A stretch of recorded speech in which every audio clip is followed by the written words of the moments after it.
Kumusta mga ka-idol? Shoutout nga pala sa aking kumpare to ni si Rodo at ka-idol Alvin. Salamat sa stars.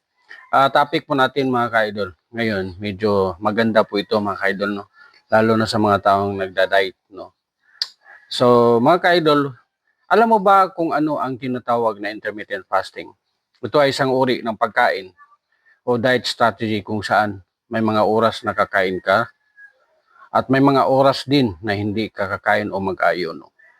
Halimbawa mga ka-idol, kung kakain ka lang mula alas 12 ng tanghali hanggang alas 8 ng gabi, ibig sabihin, 8 hours lang ang eating window mo at 16 hours kang nag-ayuno.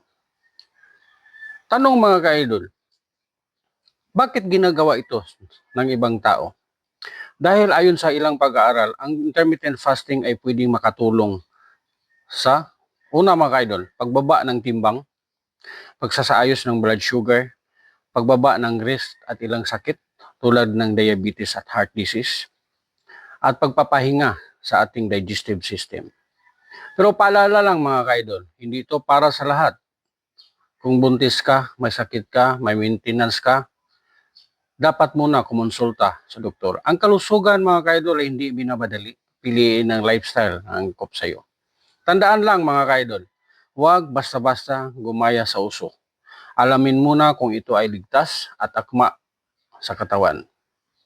Mga ka-idol, kung okay sa inyong lahat ang video na to, paki-share lang, like, and paki-follow na rin mga ka-idol. Maraming salamat mga ka-idol and God bless sa lahat.